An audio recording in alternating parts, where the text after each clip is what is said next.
Trudy Tobias is a licensed clinical social worker with decades of experience in mental health settings, who is also a certified rapid results life coach.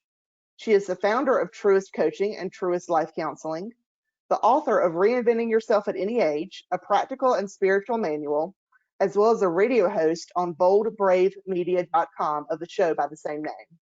Trudy is passionate about helping others transform into being their very best, taking a strengths-based approach which integrates clinical counseling modalities, life coaching strategies, and spiritual growth practices.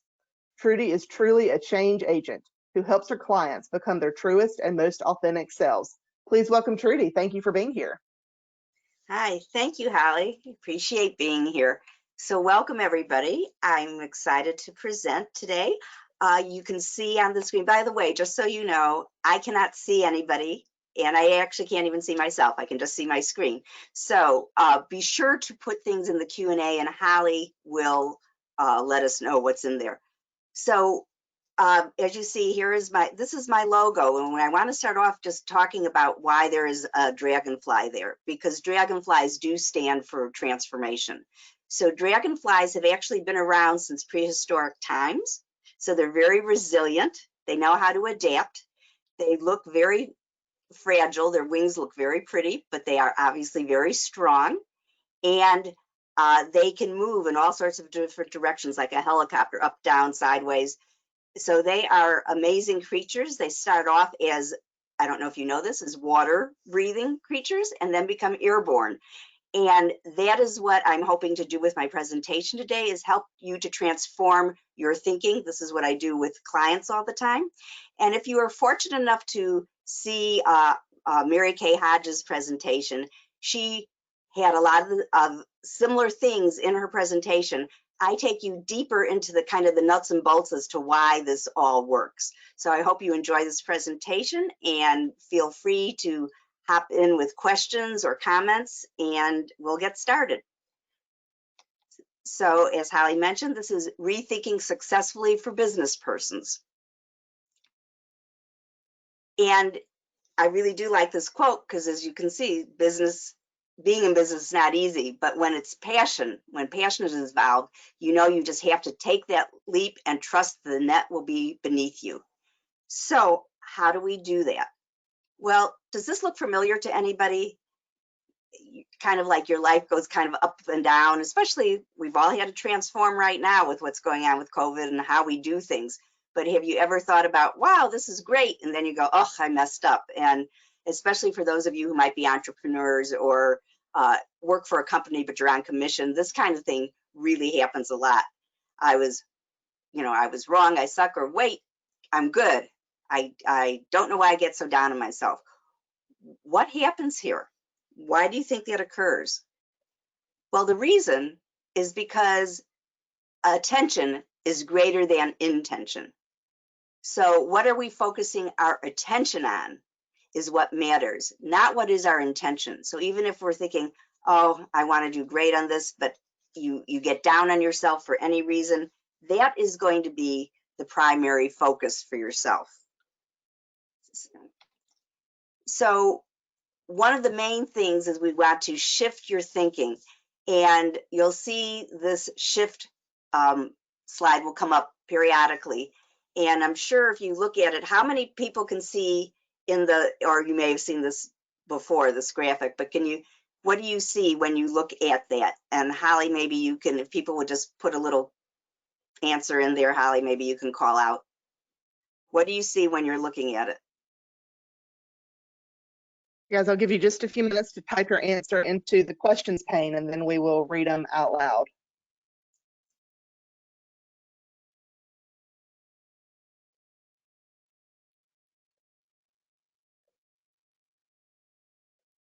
See, I see someone says two faces and the vase. Someone says faces, someone says two people about to kiss. Okay. Well, so far everybody is correct. Anything else? That's what I see. Okay. Actually, look at it again. If you look at the white part, you see the vase. And if you look at the black part, you see the faces. So what are we focusing on? What are you looking at? That is actually, they're both true. There is a vase there and there are faces there. It depends on where we focus our attention. That's what counts, where we focus our attention. So one thing that I do want people to really grasp is that if any potential customer or client declines your product or service, recognize this is not a rejection of you. It's just declining your product or service. A lot of times we think it's a rejection of ourselves. It is not. It's just they may not need that product or service, even if you think that they do. They may not see it. And also, the other part that I really want to hone in on, you are not your business. You are so much more than your business, and that's what's important to know. So I mentioned Mary Kay Hodges, and I want you to know that what I'm presenting, we have a left brain and a right brain. A lot of you probably are aware of this. We have two brain hemispheres. The left has to do with logic, and the right is intuitive and emotional. So if you are, for example, if you're very creative, if you're visual, if you learn better by visual, which I do, which probably my slides represent, you'll know that I'm very right hemisphere dominant. Left has to do with logic. And if you're good at math, for example, you probably have, you're probably left brain dominant. Now, where they intersect is where we get the best and the greatest information.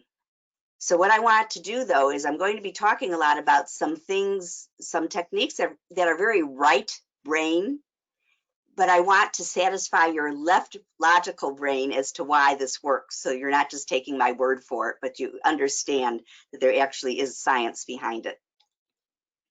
So this is another time that I'm going to want you to put something into the Q&A. So a lot of times we think it's a life experience or an event or a situation that causes our feelings. And then our feelings determine our behavior or how our body reacts. But there is something that comes in between that life experiences and feelings. And I'd like you to just type in, what do you think it is? And Holly, you can let me know when you get some answers, please.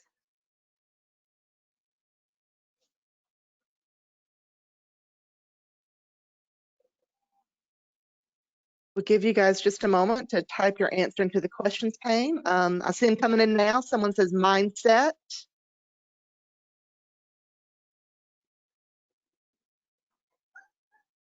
Attitude.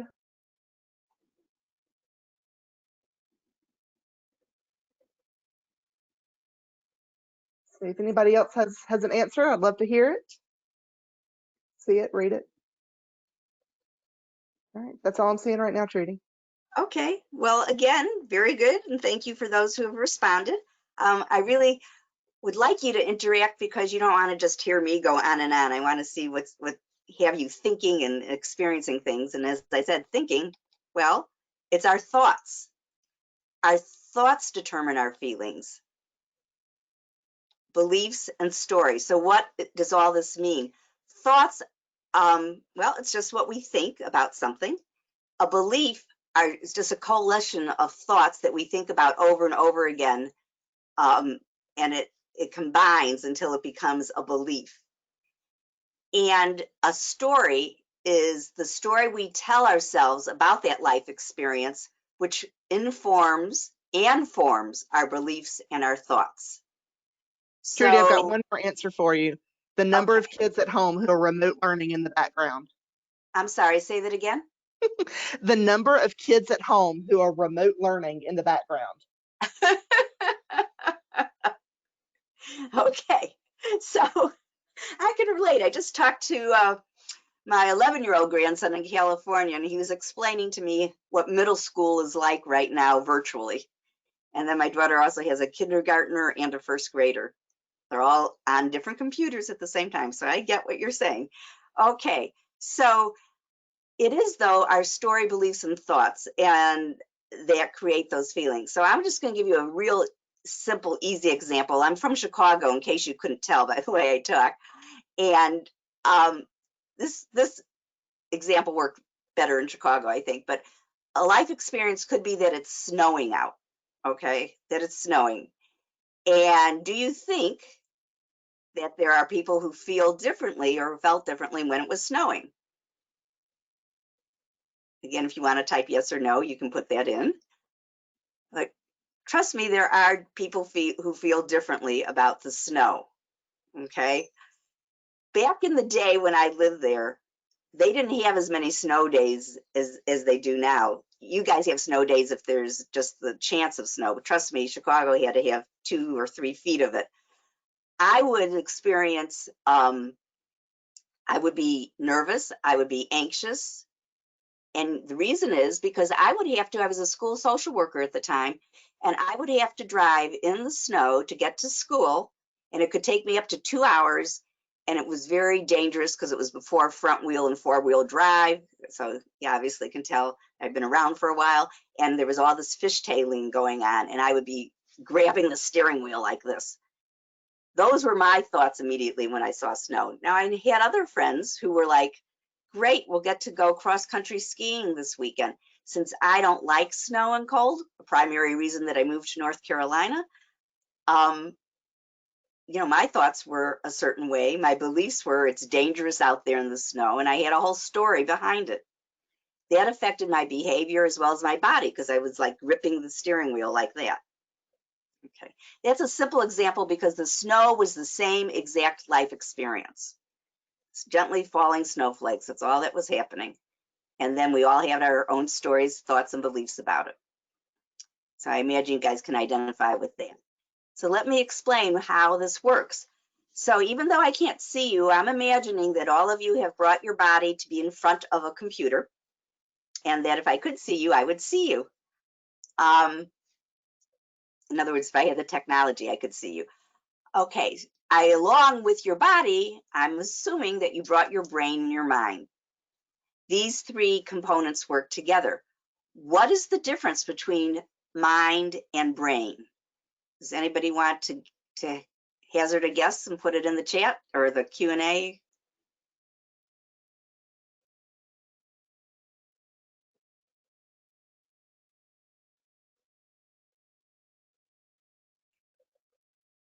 Give you guys just a moment to think about that and type it in if you want to answer the question.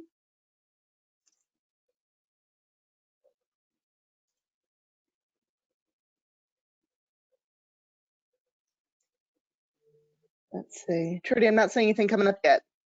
All right. Well, okay.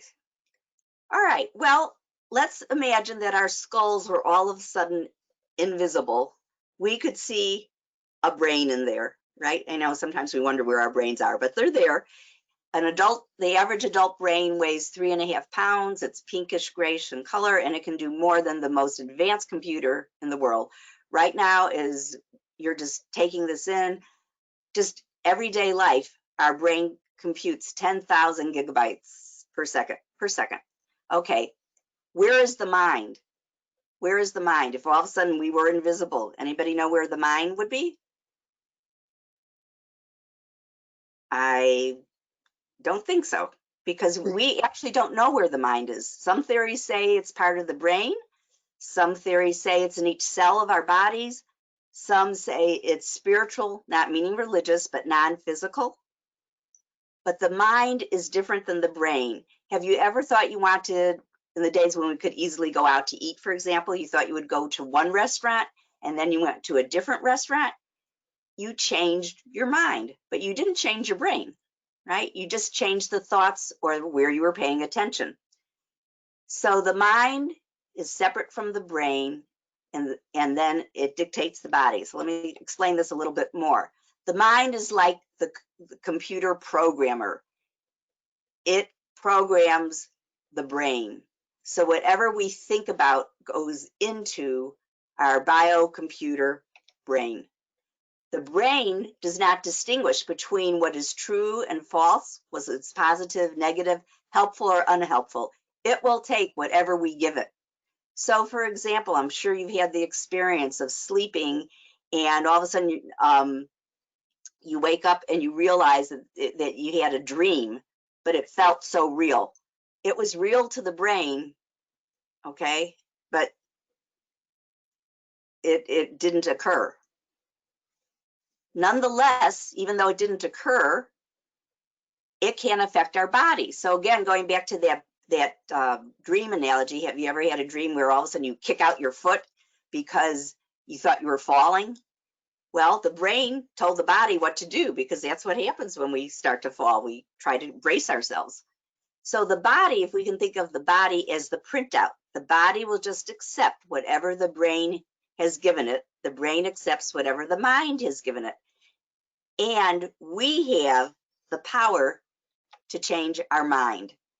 So if spirit or power works for you, you think about it as the plug, like electricity. We cannot see electricity, basically, but you know right now you're operating your computer, you have lights on, you've plugged things into that power source. That's how it works. We get plugged in to our power source, and our mind then can think thoughts which coalesce into beliefs that come from stories or create a story. And so what do I mean by a story? So it can be, a lot of our stories get created when we are young, usually before the age of 7 or 8. Like, I can do something or I can't. Like if you had parents who said, oh my gosh, you're just good for nothing, that might be a story that comes into your mind all the time. When you make a mistake, you go, oh my God, I can't do anything, because that story was built in. It could be a story about something that happened to you later in life, though, for example, and it informs our beliefs. So, for example, I worked with a client who unfortunately had been raped when she was quite young. I think she was in college at the time. And when I met her, she was married, and she had this story that she was damaged goods. And so her story was that there was something wrong with her, and consequently, there was something wrong with her husband because her husband loved her. This was her story, okay? And that informed her thoughts and beliefs about what she could do actually in her business, because she thought she was damaged goods. Once we dissipated that story, looked at the beliefs and thoughts, everything changed for her, and she actually went on to become an attorney. She went back to school and became an attorney. So this is the schematic for how all this works together. So as you can see, there's double arrows between the thoughts, beliefs, and story, because they all interact together, and it's difficult. In the first example I said, what happened, the story happened because of something a parent might have said quite young, or it can happen later in life. Then we only take in the thoughts that substantiate that story and the beliefs around that story. Now, all of those contribute to our feelings or our emotions. And when we have a reaction, that's a knee-jerk reaction. We just, boom, like I'm sure everyone's probably had an experience where something just triggered them, and they don't even know what triggered them, but they had this reaction, okay? So feelings often just, if we're not, we just react. And then those reactions, if you go down, follow the line down to the bottom where it says actions, then over here, then our reactions create our actions, which create our life results. However, we can learn by working with our thoughts, story, and beliefs to change our feelings from reactions to responses, which is a much more thoroughly thought about response. How do I want to respond in this situation? And when we can get into that level place, that informs our actions and our life results. However, the chances are they will be much more appropriate actions and life results. It's important to feel inspired by the actions we take, not just a reaction that, oh my God, we have to do something really, really, really right now. The other things that are in here that I'll just mention, but this is not a course about that, is that feelings do create different vibrations. If you feel negative, you can feel yourself contracting. If you're feeling positive, you can feel, you know, lightness. Think about like when you first fell in love and the feelings that creates. There's actually vibrations to that, those feelings. And meditation can also help us get into a better feeling state, as can a whole bunch of other things like jumping up and down for joy. There's changing our bodies, a whole lot of things. But this is the basic schematic for how you rethink successfully. So like I said, it starts with changing the story.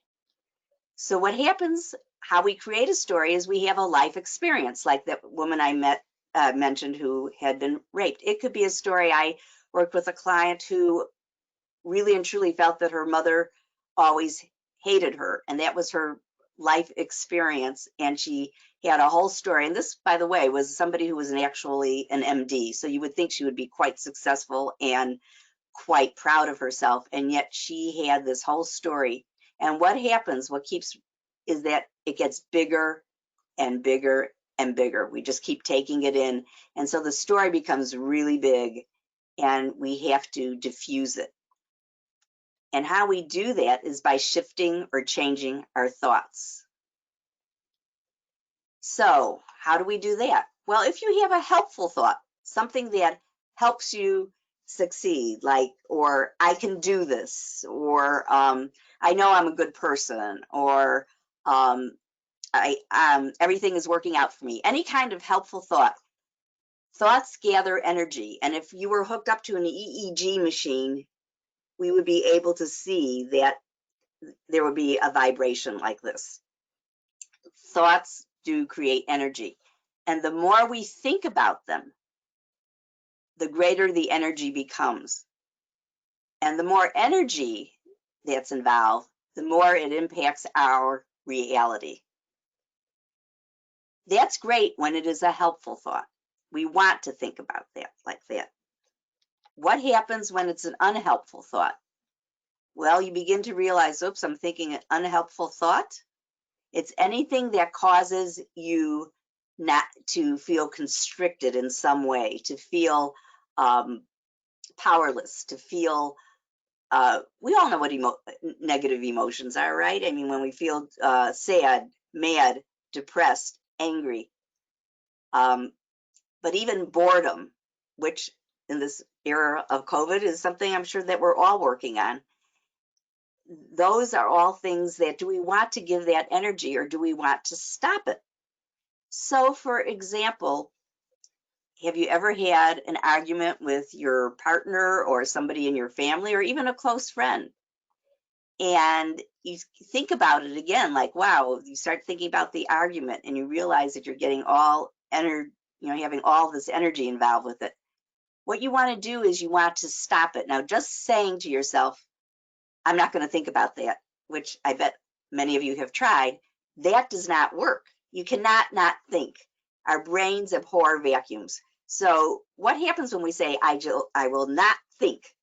So for example, if I told you right now, think of anything except a pink elephant with purple spots, what are you going to see? I would imagine that most of you just saw that pink elephant with purple spots. All right. Now, if I said to you, but I said, think of anything else but that pink elephant with purple spots. Isn't that what I said? Don't think about it. Does that work? Not very well. Have you ever been with young kids and you told them to stop running in the house? And what do? They keep running. Are they being deliberately disobedient? No. It takes the brain several ways to compute a negative like that. So what they hear is the running. It's so much better for you parents and grandparents to tell your kids what you want them to do. So example, walk only in the house. Instead of don't play in the street, stay in the backyard, right? Tell them what you want because that is what you're going to see. So just like I said, don't see a pink elephant with purple spots, you saw that pink elephant with purple spots. But what would happen if I said to you, instead of seeing that pink elephant with purple spots, I want you to instead change it to a green and blue giraffe. I know one of the prizes was the zoo, right? So I don't think you're going to see these colors, but you will see elephants and giraffes because I was just there over Labor Day weekend. So you will see them if you go to the African side. And they're great, wonderful animals. Anyhow, you get my point. If it's a new helpful thoughts, let's say in this analogy that green and blue giraffes are our helpful thought. So what happens is every time you start to think of the pink elephant, you tell yourself, stop, don't go down that path. And then you go, I think I'll focus on the blue and green giraffe instead. And then that is what gathers energy and impacts our reality. So have you ever had, for example, we'll say, woke up on the wrong side of the bed, that expression, and you've had a bad day, right? And then it seems like things conspire to continue that bad day, right? So what conspires? Well, maybe you hit every stoplight and you were already late. Although nowadays, maybe you were just late to get to your computer screen. But, you know, or the toast got burnt or whatever. And then you have a fight with your kids about going to school or sitting in front of that computer and going to school, whatever it is. Those are the unhelpful thoughts. We have to say to yourself, do you want to spend your emotional energy on that? It's often a question I ask myself, is this where I want to spend my emotional energy? And if the answer is no, then I quickly decide to focus on something else. Now, I say quickly for me because I've been doing this a long time. What generally happens to most people, it's kind of like that old TV commercial, bump, I could have had a V8. What usually happens is you don't even realize you're thinking negatively for a while, or that you're focused something your attention on that you would prefer that you weren't thinking about. By the way, our human brains are geared for negativity. We are wired for the negative, and that's because that is what helped us to survive. We don't have strong teeth. We don't run very fast. We don't have claws. We don't have a hide for a skin. You know, the only thing that we had that was enabled us to survive is our brains and our ability to think. So we are wired for negativity. It takes at least 5 positive thoughts to offset a negative thought. I've heard it's as much as 13. So different researchers have done different things, but it takes many more helpful thoughts to reprogram a negative thought. And positive thoughts come from within ourselves. The negative, all we have to do is turn on the news for that. Negative generally comes from the outside, and then we've taken it in and keep thinking about it. Positive thoughts, unless you surround yourself with what I would suggest with very positive thinking people, generally we have to be the ones to change our thoughts, to start thinking about that giraffe in a new, as a new helpful thought. Now, one of the things also just on the side is giraffes have why I use the giraffe is they have the biggest heart of any animal in the world. You know, you think about it, it makes sense. They have to have a heart that can pump that blood all the way up to the giraffe's head. So when I think of a giraffe, I think of them as unconditional love. So that's just a little piece of that. If you ever heard of Marshall Rosenfeld, he was the one who did nonviolent communication. And he talked about negative thoughts as being the jackals and positive communication as being giraffes because they have the biggest heart. So now when you go to that zoo, I forgot who won the prize, but if you go to the zoo and you see a giraffe, you'll know that giraffe has a bigger heart than the elephants do. Anyhow, I got off on a tangent there, but you get my point. We can choose. We are the only creatures that have this ability. We can choose what we are going to think about. So then, if instead of thinking about, oh my God, this went wrong and I burnt the toast and all those stoplights are occurring, if we even choose to look at even what's occurring in a different way, like, okay, I'm doing the best I can. I'll get there when I can. It's not the end of the world if I'm late. That will calm you down, and chances are you will stop the negativity from spiraling out of control. Does anybody have any questions or thoughts about this that they'd like to ask?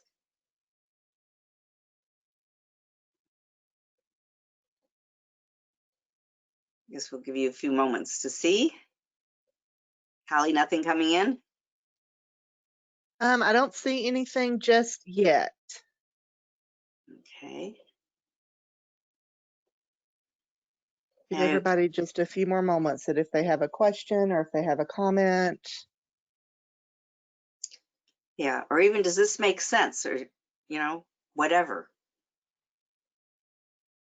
I don't see anything at the moment, but you guys keep putting your comments in the pane and we will share it when we get it. Okay. So yeah, so going virtual does kind of keep the, it's easier to stay incognito, isn't it? All right. So all of this goes back to how do we talk to ourselves? Okay. So it goes back to that first slide that I showed you about life experiences and our feelings, but the feelings come from our thoughts or our beliefs or our story. So what are you saying to yourself when, for example, you make a mistake?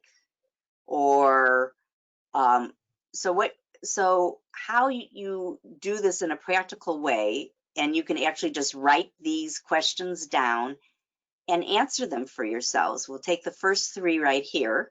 So what is the situation, factually and objectively? So what that means, factually and objectively, is that anybody who saw or heard the situation, they could describe it in exactly the same way. So if we want to go to that snow analogy, the situation is it's snowing. You know it's snowing because there's white snowflakes coming down. That's it. That's just the facts. It's very objective. Now we can talk. Now in the Eskimo language, they have something like, what did I hear, about 15 or 20 words to describe snow. So they have a whole lot of things going on with what kind of snow it is. But let's just say it's just gently falling snowflakes. Okay. How am I feeling? So what is the situation? Let's go to something related to business now. Okay, I didn't make that sale. How am I feeling?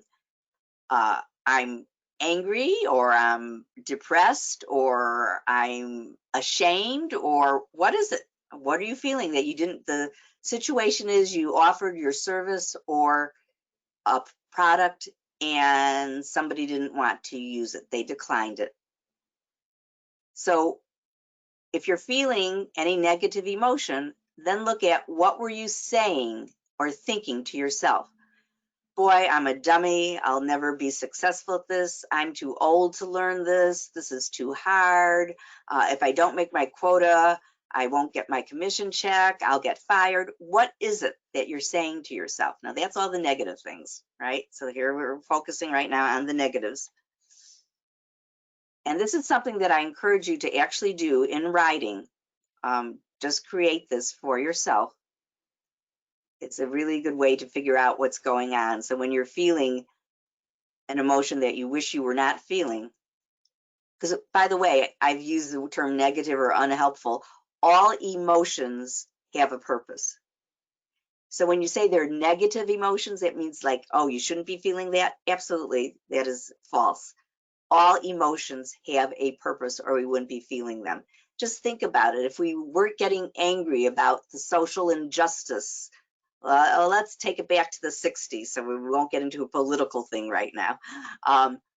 Change would not have occurred, right? We wouldn't have even had in America. We would all be bowing down to the King of England still. If the original colonists didn't get angry enough to want a social change. In fact, it was called the Revolutionary War, right? So anger can serve a purpose. Mothers Against Drunk Driving, they got pretty angry, and then they used it, though, to do something about it. So anger in and of itself, or these so-called what we might think of as a negative emotion, is not negative. It serves a purpose. But there are emotions that are more pleasant and more unpleasant to think about. So again, what is the situation? How am I factually and objectively? No judgment. How am I feeling? And here's where the judgment number 3, that's where the judgment comes in. What was I saying or thinking to myself? So again, we start with a shift in perspective. So here are some words that you might want to just see if any of these words come up in your vocabulary a lot. And if so, you might want to just shift them to the ones on the left. So when we use the words should or should not, that creates a lot of stress, by the way. He shouldn't have done that.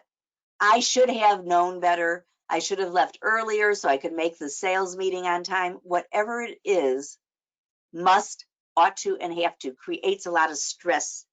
You're going to feel your body tighten up. Okay. What about if instead you just switch to, gee, I really would have liked it if I had left on time. I'll know better for next time. Or I would have preferred that the chairman of the board said XYZ, not that he should not have said it. Or I would like, or I would want. And it is amazing, just in terms of the stress that you put on yourself, if for nothing else, just changing these kinds of words, commands, this is the command part, to a preference or a desire, changes the body feelings, it changes the emotions, and we can think better. Another category is overgeneralizations. So I always make mistakes, or I'll never get to that quota, or no one is going to buy from me, or everyone dislikes me. All of those kinds of words. Again, if we can just shift, make a slight shift to sometimes, a lot, often, or some people, that will change your feelings. So for example, I know this is business related, but when I worked as a school social worker, kids would come in sometimes and say, nobody likes me. And I would say, no one. And they'd say, yep, that's right. No one likes me. Now that's their belief, right? And I would say to them, oh, that's not true. Oh, yes, it is. And I'd say, that's not true. And I know it's not true because I like you. Just shifting that perspective, okay? The other area that people often get caught up in is responsibility. So like, you make me angry, or it's your fault, not mine. That makes me sick. So all those kinds of things, we're giving away our power when we do that. We're making it somebody else's responsibility for how we feel. And guess what? No matter how much you might have disliked what they did, no one can make you feel anything. It's your choice for how you want to feel. So if I said, wow, you make me so angry, you give me a headache. Oh, well then, Holly, you're going to have to come and take my headache away, right? That's not true. That is not at all true, because we are the ones that I'm responsible for. I choose to feel, and I made myself feel. And sometimes this is hard because we have to accept the responsibility. But what is so great about accepting the responsibility is then we, and only we, have the power to change it. We don't have to wait for the government. We don't have to wait for the virus to get better. We can change at least our own internal processes. And then we can cope better with whatever is going on. We can do a better job. We can be better partners. We can be better parents. All of these things happen by us taking our own responsibility. So even when your teenage son and you go, God, you make me so angry. No, recognize you didn't like what he did. Maybe he took the car without permission. That is still up to you for how you want to handle it. And going back to that schematic thing, that will change then from having a reaction to a response. How do you want to respond? What is more important, your relationship? I'm not saying that there aren't consequences to behavior, especially when we're parents. Doesn't happen when we're grandparents. We don't have to do any of that. But when we're parents, we do have to have consequences to behavior. And the other category that I would encourage you to toss is catastrophizing. And I'm sure we all know people that are just catastrophizers. No matter what is happening, it's the worst, it's horrible, terrible, unfair, impossible, or I can't do this. And again, if you can shift from, I don't like it, and I can handle it. I would prefer it to be different, and it's okay. Hey, trust me, there's a lot of things about what's going on in the world right now that I would prefer were different. And I have a choice, though, of how I'm going to respond on everyday, in my everyday life. How am I going to respond with this? I can choose how I want to feel and experience life, how I choose to experience work.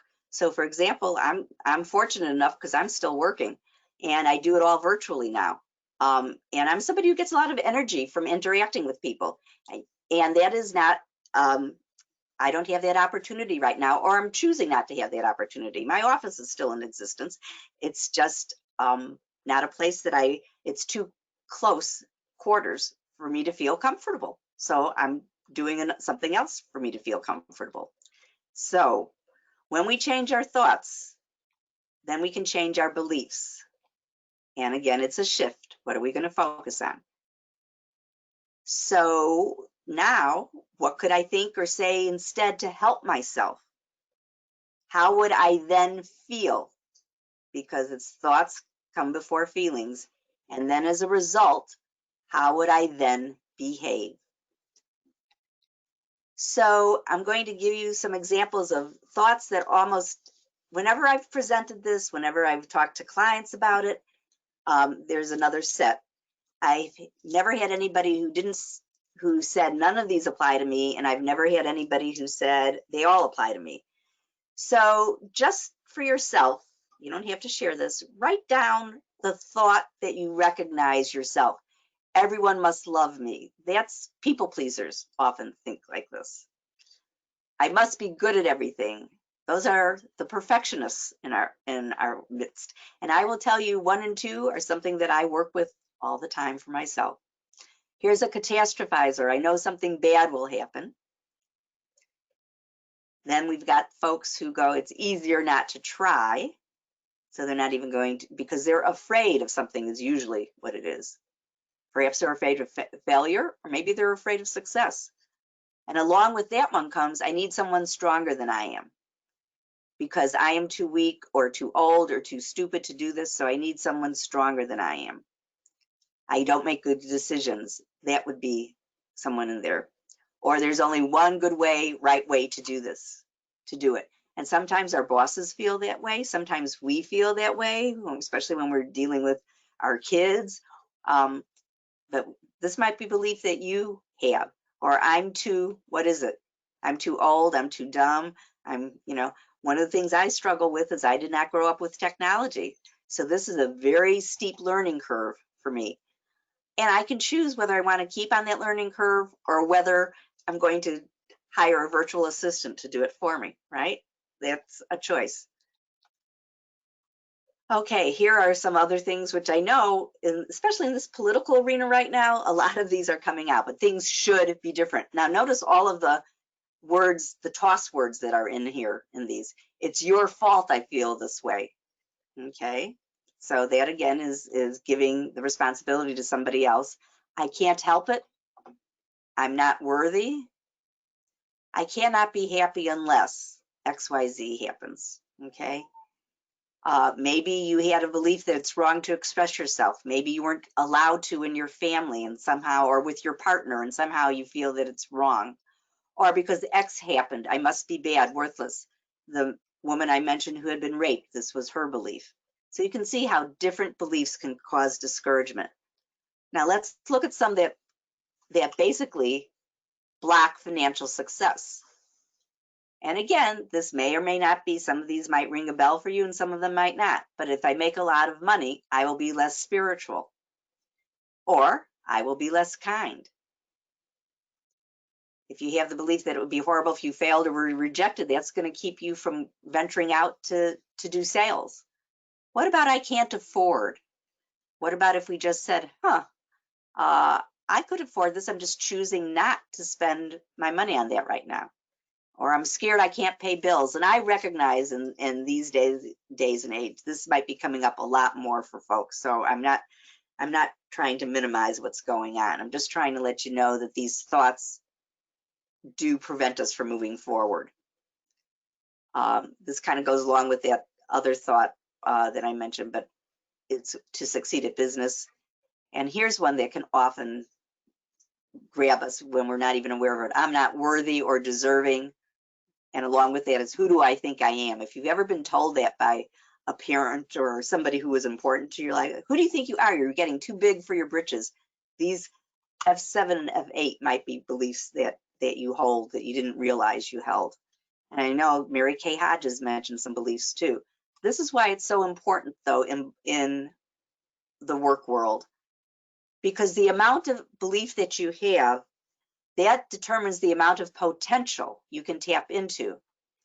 And that potential determines the amount of action that you take.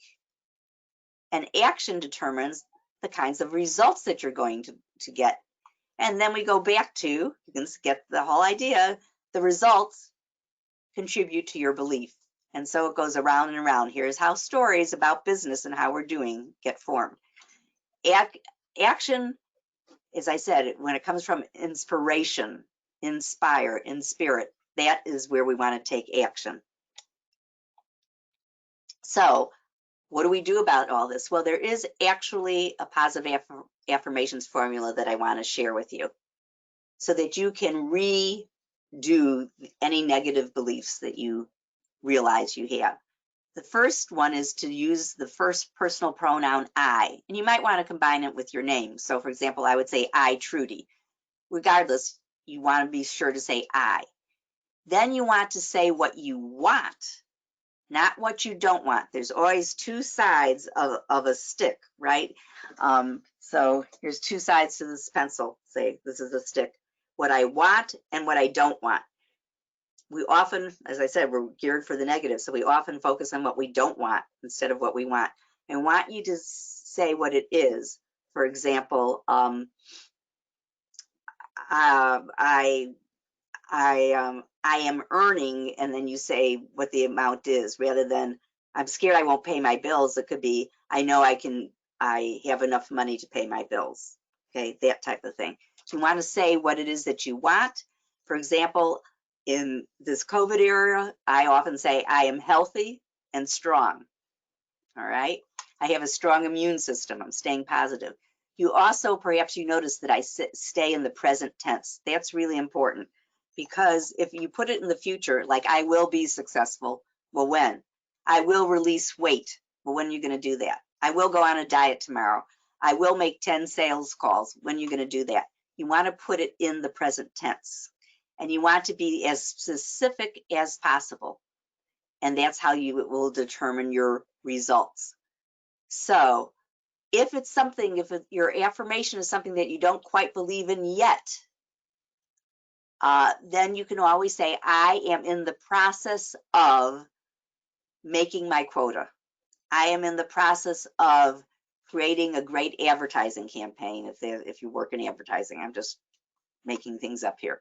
So if you're not there yet and you want to release doubt, then say I am in the process of. So you're still staying it positively, you're still putting it in the present tense, and you're as specific as possible. For example, what is your financial goal for the month or for the week or for the year? You state what that is. You know, I want to be earning X amount, and you state what it is. The other way, the ways that you use this is you either get Post-it notes or you get index cards and you hand print your new affirmation. And if anybody wants help with this, my contact information is going to come up at the end, and I'll be glad to help you formulate these. You just give me a call and we'll have a brief discussion on it. So hand print it. The reason why, if we put it in the computer, we're too distant from it. And if we use our script writing, handwriting analysis shows that our unconscious beliefs comes through with script. So we want to make sure, for example, if you wrote the word I am confident, and if you use script and you tend to slant your T's, you cross them downward, that is the opposite of being confident. So you want to hand print it.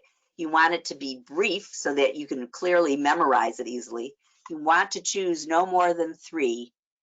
And here's the real kicker. You want to feel as if it is already true. It's not just enough to think it. We have to get our emotions involved. So how do you imagine you will feel when you have made your sales quota? Whatever we want, it's because we imagine we will feel better, happier, joyful when we experience it, whether it's a relationship or meeting a quota or getting a new job, whatever it is. Imagine as if it's already true and use all of your 5 senses for that. So how does it feel? What would somebody be saying to you? Congratulations, you did it, and patting you on the back. And you would imagine yourself in that new environment. Let's say it's a new job. You would, how does that new environment smell? How does it, what sounds are you hearing? So for example, when I moved down here, I worked in adoption, which is something I had also done in Chicago. And then I wanted to switch back to school social work. I envisioned walking in hallways with lockers on both sides. And I could just imagine that. So remember, our brain does not know the difference between what's positive, negative, true, false. So I just put it in my imagination. And then gratitude. So I am so thankful that I have this job at such a school. And guess what? I did get it. So there you go. It's you handprint, be brief, no more than 3, feel, really get those emotions in and have gratitude. And then post those Post-it notes or index cards if you can. If you are in an environment where somebody is not going to poo-poo you and make fun of it, put it right by your bedside. Read it with feeling right before you go to sleep and right upon awakening. And there's reasons for that. It's our brains are in an alpha or relaxed state of mind, and we can make a deeper impression on our brains that way. That's why kids who are 7 and under, they can be so easily programmed by people around them because they are in the alpha brain level so much more than we are. Notice how they have to take naps and all of that. So that's the best state to be in to reprogram your brain, which also occurs when we're meditating, by the way. So just do that right before you go to sleep and right upon awakening. Use these pointers. Then you might want to also put them where you'll see them. Put them in your purse. Put them on your dashboard of your car or on the visor and flip it over. I worked at Cone Health employee assistance for a while, and I had some of my clients put it on the back of their badges, and they would just flip up the badge and they would read them throughout the day. So here's just some positive affirmations to use that just might really help with this. Just some general ones. You might, as I said, I'll be happy to have you help you formulate the ones that you want for specific beliefs that you want to, or thoughts that you want to change. But here's just some general ones. So here's one about failure that I like. I use failure as a stepping stone to know what to do next time. So it's not the end of the world. I learn from my mistakes. Thomas Edison, I've heard, is either 1,999 or 9,999, but somebody said, aren't you tired of doing all that and failing? And he said, I didn't fail. I learned what didn't work. And then on the 10,000th or the 2,000th try, I forget which one it is, he succeeded. I allow money to flow to me freely, easily, and from everywhere. And I know that all things are working out for my highest good. That is just a nice, real general one that I really do like a lot. Here's a few more. I am blessed and ready for success. I have all the skills I need to be successful. I am allowing nothing to stand in my way of accomplishing my dream. And I've overcome other challenges, so I can do this too. And I believe in myself. And I love this of course feels to me being a therapist, but I love this. You got to believe in yourself, he says to the unicorn. So I'll back this up for a moment, just being mindful of time, give you a chance to write any of these down.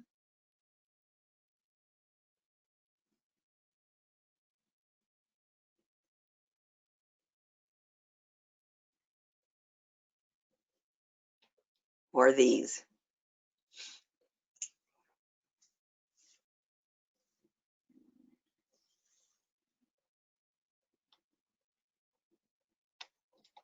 So going back to the schematic, you can now, I think, have a better understanding of why this works the way that it does.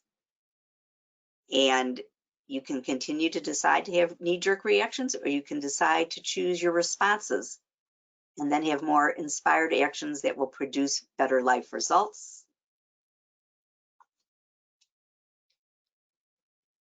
So here's just another little thing about the value of meditation. I mentioned that you are in that alpha brain level, and that is the best brain level to reprogram yourself, to reprogram beliefs.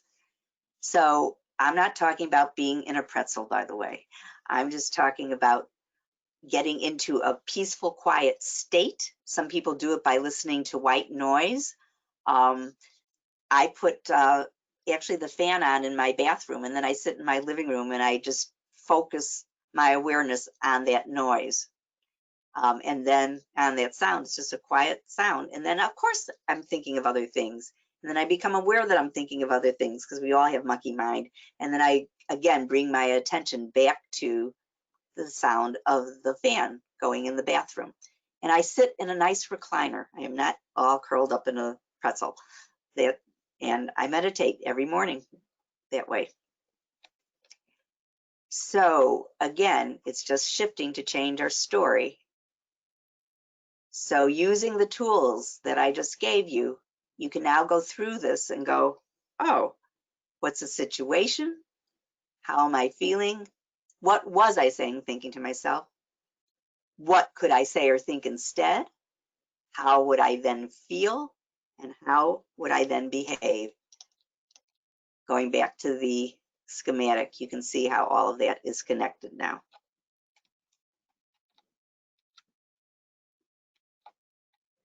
So, Holly, do we have time for this, or should I skip it so we have time for questions? I don't see any questions entered at this time. We've got about 2 or 3 minutes left. Okay, so this will be a little quicker than I normally want to do this, but for those of you who are game, I would like to lead you through an exercise. For those of you who don't want to do it, feel free not to do it, okay? It's absolutely fine. This is a way, though, to help change your beliefs about the past and how they're impacting the present and possibly the future. So again, for those of you who are game, I'd like you to close your eyes and get into a comfortable position. And then imagine yourself in the present with the past either behind you or to your side, your left side. And the future could be either before you or to your right side.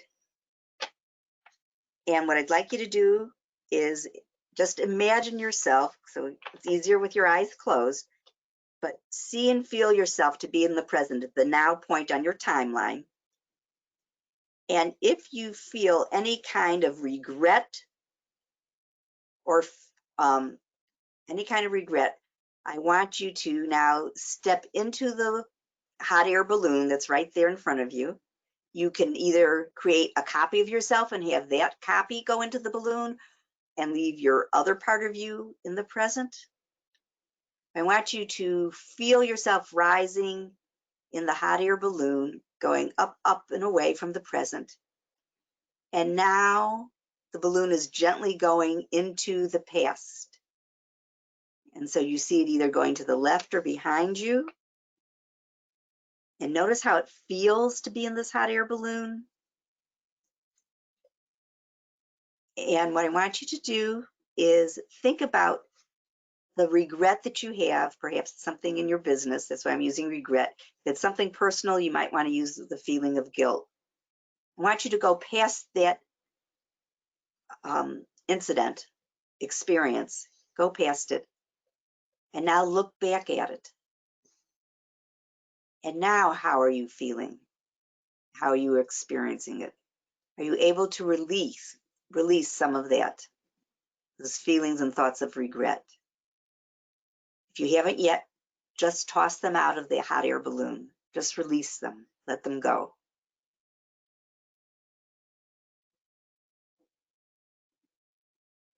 And now I want you to see the hot air balloon and feel the hot air balloon going with you back into the present.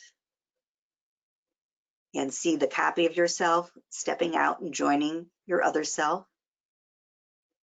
Notice how it feels. Is there more of a lightness, a sense that you are free of something that was weighing you down before? And now get into the balloon again, either the copy of yourself, and let the hot air balloon rise above. And now I want you to think about something in your future that has been causing you anxiety or fear. And I want you to see the balloon going to the right or in front of you, wherever you put the future, and sail past it. How are you feeling now that you are past that incident that you think could cause fear or anxiety?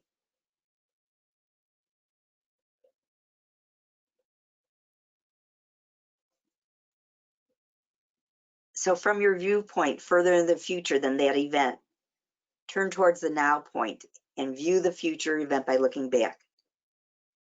How are you now feeling? What are you experiencing in your body? Again, you may feel a shift in the emotion of anxiety, and whatever you are experiencing is just right for you.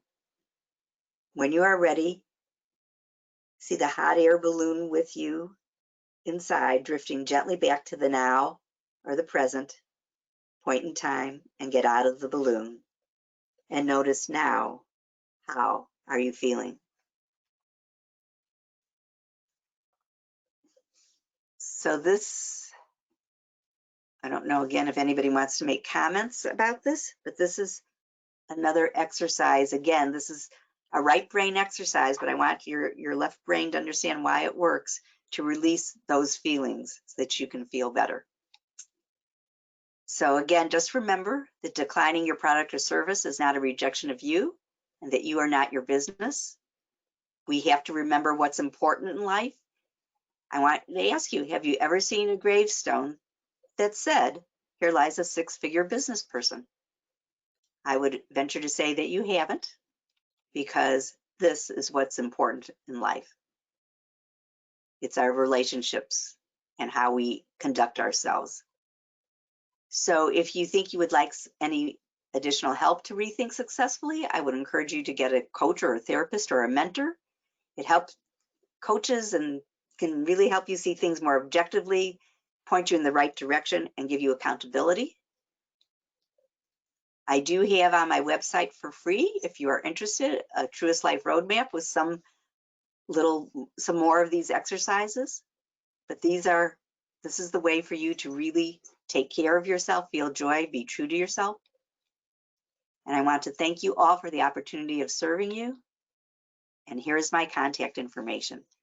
Thanks, everybody. I hope you enjoyed my presentation and that you learned something of value and that you will practice it. Because just like anything, we can learn it here, but unless we have it here, it won't matter. Thank you. Trudy, thank you so much for your presentation. Thank you to everybody for being here. Again, check out our website for our upcoming programming, and we will see you again soon. Thank you. Bye-bye.